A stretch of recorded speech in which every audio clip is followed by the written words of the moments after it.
Hello, my name is Rishanair from B78 U.S. History. Thank you in advance for listening to my presentation, and here is my works cited. Even by today's standards, the U.S. is a very young country. That's why it's so impressive that the United States is as advanced as it is today, growing at a rapid pace in such a short amount of time. Part of this is because of the Industrial Revolution, with all the new technology that came with it in the 19th century. However, besides technology, women played a significant role in the advancement of the United States when they fought for the rights of others, eventually realizing the injustice dealt to them in a patriarchal society. In this video, I'll be comparing the role of women in the north of the U.S. during the 19th century and how it affects today. So, we'll start with the early 19th century, which can be defined as the time period including the 1830s and 1840s. So in this early 19th century, America was experiencing a reawakening of religion. This was because America wanted to establish an identity separate from Europe, and one of the prevalent and recent European ideas was the Age of Enlightenment, which emphasized rational thought, moving into a more secular view on life. However, America wanted to be different, so people started to get more spiritual, listening to one's feelings, very different from rational thought. This idea of heightened spirituality and identity being found by looking at oneself is apparent in Romantic literature, the period of literature officially known as uniquely American. With heightened spirituality came an emphasis on religion, such as the Second Great Awakening. According to Dr. Graham Warder from Keene State College, women were typically the ones to convert to the idea of religious sensibility, and their influence was what converted their families and friends to that way of thinking too.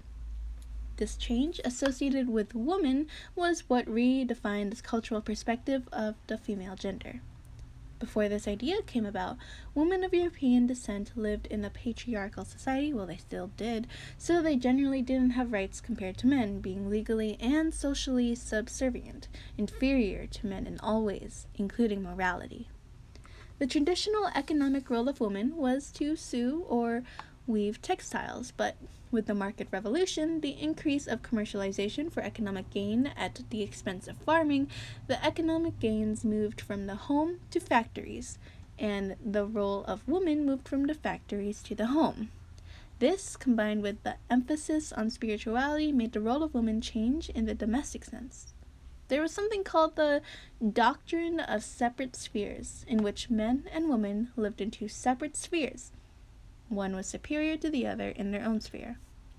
This idea was revolutionary for women because it put them on what appeared to be a more equal ground with men, where they previously couldn't even dream of more. In the Treatise of Domestic Economy, Catherine Beecher says women were superior to men in all matters that pertain to morality and spirituality. So, women were in charge of teaching the spiritual matters to the children who would grow up into the future voters of all political things.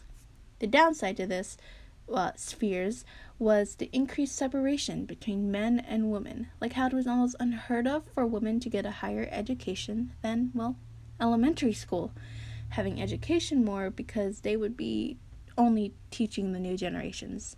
Nothing more than that. They couldn't participate in politics. That's crazy. The idea of education for women was in fact so rare that mixed gender schools were the tiniest blip on the radar even through the Civil War. But the change in the role of women to be superior in morality gave women a voice and slightly more equal ground with men. There were reform movements open to women because, women were considered the moral heart of the home, and there isn't a huge leap between being the moral heart of the house versus, society. They could work in asylums to reform the mentally ill and speak in support of the prohibition of alcohol. The alcohol point in particular supported women's suffrage because if they could vote, they would probably be a stronger proponent for prohibiting alcohol. Now, let's move on to the 1860s, which we'll refer to as the later 19th century. The Civil War was happening, and that caused a lot of women to look at the world outside the home. Slavery was a hot topic at the time, and since women were considered the center of morality, they could speak out about it. People that were studying slavery noticed the difference, or similarities between women and slaves and the lack of power. But doing anything about it was very radical since the patriarchal society was very ingrained internationally. Besides this, women took up professions like nursing, since nursing was within the spheres of professions that could use the virtues of the cult of domesticity, which defined the role of women in the early 19th century. With the Civil War, thousands of women signed up to become nurses in the war effort, and at least 400 were identified to dress up as men to actively fight in the war. One of the best documented examples was Jenny Hodger, aka Albert Cashier, who fought the entire Civil War without being discovered and continued to live out their life as a man afterward, perhaps a trans man. This was very important because it's considered the first war that women played a significant role in America. Even during the American Revolution, women were an important participant, but they were still expected to marry and have children instead of, pursuing a career. The Civil War was different because it shifted the view, or it helped shift the view, of what were considered the womanly virtues and brought attention to the capableness of women outside the home. So after slavery, women's rights were next, so this was not without its many, many challenges. Since the cult of domesticity wasn't actually so long ago, we know the ideas of it well and, spit on them for the most part. That being said, we still see the effects it has on today. For example, there are a lot more female nurses and teachers than there are male in each field. As of 2019, out of 2,523,490 registered nurses, 2,186,697 were female, as opposed to male in the United States.